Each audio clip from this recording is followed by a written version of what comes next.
L'homme de Dieu disait tout à l'heure que l'école biblique n'est pas de Dieu. Et maintenant, comment faire?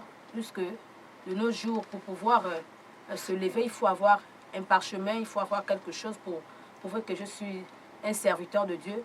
Maintenant, comment faire puisque l'école biblique n'est pas de Dieu? C'est justement ça. Nous devons sortir des captivités.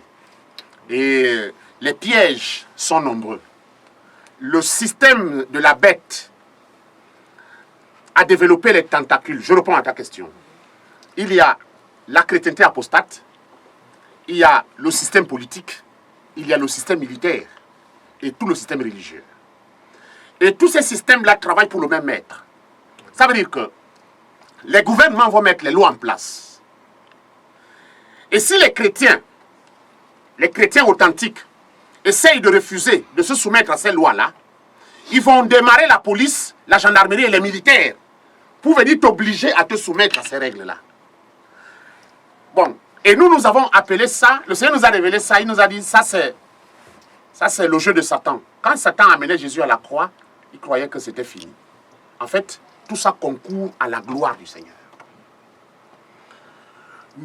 L'école biblique, quand les gouvernements réclament les diplômes de l'école biblique, c'est pour vous soumettre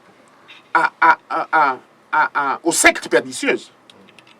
Parce que la philosophie va vous entraîner à la manipulation.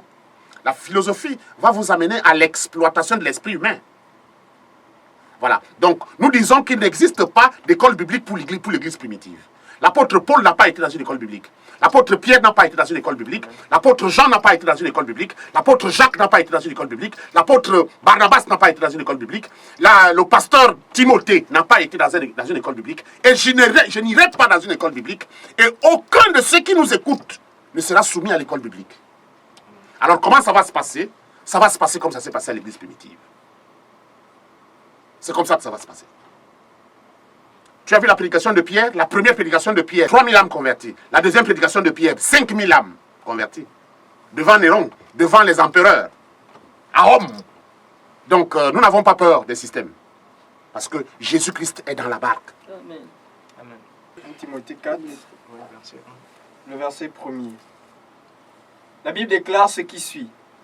Mais l'Esprit dit expressément que dans les derniers temps, quelques-uns abandonneront la foi pour s'attacher à des esprits séducteurs et à des doctrines de démons. C'était davantage pour appuyer sur ce que le frère était en train de dire. Effectivement, lorsque l'homme n'a pas la sémence de vie Christ, lorsque l'homme n'a pas connu Jésus dans ses voies complètes et totales, effectivement, il est surdoyé par l'intelligence humaine dont parle le Seigneur dans 1 Corinthiens 2, entre le verset 13.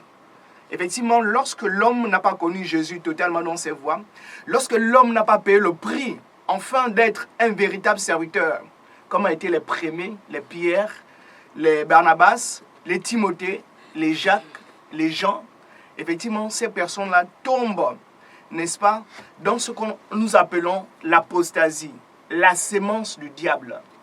Et voilà pourquoi ces serviteurs, effectivement, par leur propre intelligence, par leur propre connaissance, ont introduit effectivement des doctrines de démons. Ils ont introduit des préceptes d'hommes et ont totalement mélangé la parole du Seigneur. Et en ce temps de la fin, le Seigneur appelle tous ses élus à revenir dans la barque, dans la part du fondement des apôtres, dans la part de l'église primitive. Le Seigneur disait, c'était les premiers. Ils ont touché le cœur de Dieu. Ils ont été agréables à Dieu. Le ciel a rendu témoignage de ces personnes-là. Dieu parle, il crie. Mes serviteurs, dans ces derniers temps, je les appelle à revenir dans mon fondement, à revenir dans mes voies, afin que je pousse de ma main puissante, non seulement le maître du sceau de l'élection, de mettre du sceau de la réussite céleste, et afin qu'ils soient des vrais adorateurs devant moi. Car la Bible déclare que les vrais adorateurs adoreront le Père en esprit et en vérité. C'est la parole de Dieu. C'est la parole de celui qui se tient sur le trône, afin de pouvoir amener les nations à la repentance, à la reconnaissance de sa personne. Il est Dieu Tout-Puissant, le Dieu qui a créé le ciel et la terre. Alors il réclame son adoration. Amen.